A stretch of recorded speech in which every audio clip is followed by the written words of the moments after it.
खाली आल्यानंतर तुमच्याशी बोलायचं आणि त्यातून पुढे जायचं. दादा आमदार सुनील टेंगरेंचा जो विषय आहे, त्या दिवशी अपघात झाला ते जे पोलीस स्टेशनला गेले, खरं तर जे जखमी आहेत त्यांची चौकशी करणं अपेक्षित होतं.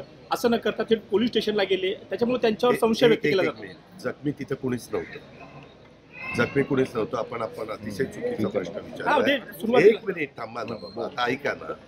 त्यामध्ये ऍक्सिडेंट झाल्यानंतर दोघं जण, एक मुलगा आणि मुलगी, दोघं मोटरबाईकवर होते.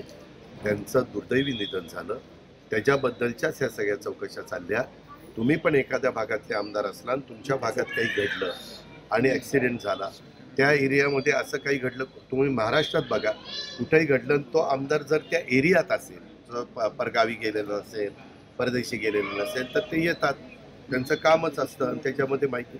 त्याच्यात असं झालं का सुनील टेंगरेंनी ते प्रकरण दाबण्याचा प्रयत्न केला, असं काही झालंय का? तशीच आरोप ते आरोप बिनबुडाचे. कारण तावरेंची नियुक्ती त्यांच्या शिफारशीवरून झाली होती. अनेक आमदारांना अनेक जण भेटत असतात. बऱ्याचशा आमदार, वास्तविक ते चुकीचं आहे, बऱ्याच राजकीय पक्षाचे आमदार सह्या करून त्यांच्या PA-कडे पत्र ठेवत असतात आणि वर नाव टाकत असतात. तशा पद्धतीनं बदल्यांच्या बद्दल आता माझ्याकडे शेकडो पत्र येतात. म्हणजे मी उपमुख्यमंत्री असल्यामुळे माझ्याकडे येतात, पण माझ्याकडनं पण काही पत्र मी मुख्यमंत्र्यांना देतो. त्या अधिकाऱ्याची इथं बदली करा, त्या अधिकाऱ्याची तिथं बदली करा. आम्ही बदली करा सांगतो, ती नियमात आहे का नाही ते बघण्याचं काम डिपार्टमेंटचं.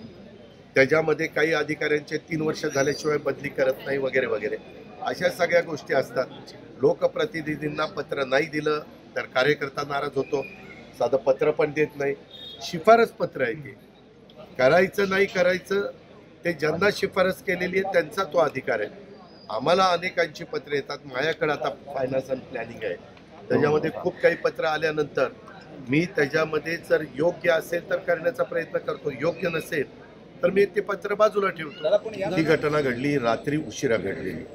उशिरा बहुतेक जर आपण सगळेजण झोपलेला असतो, त्यांना कुणाचा तरी फोन आला. आता फोन कुणाचा आला, काय आला, त्यांनी त्याच्याबद्दल सांगितलेलं आहे आणि त्याच्यातनं तो पोलीस स्टेशनमध्ये आला आणि पोलीस स्टेशनमध्ये त्यांनी ती सगळी गोष्ट पाहिली. त्यांनी कुठंही कुणाला पाठीशी घाला अशा पद्धतीनं सांगितलं नाही. त्या संदर्भामध्ये कुणीही, आता काही जण तर माझ्यावरच घसरले. वास्तविक तुम्ही सगळे मीडिया मला ओळखता. मला माझ्या जवळच्या कार्यकर्ता चुकला आला तरी मी इथं जर तो चुकीचा वागलेला असेल, कायदा हातामध्ये घेण्याचा प्रयत्न त्यांनी केलेला असेल, तर मी स्वतः जाहीर भाषणामध्ये पण सांगतो आणि अधिकाऱ्यांना पण सांगतो, संबंधितांना टायरमध्ये घ्या, जे काही नियमानिक कारवाई असेल ती त्या ठिकाणी करा.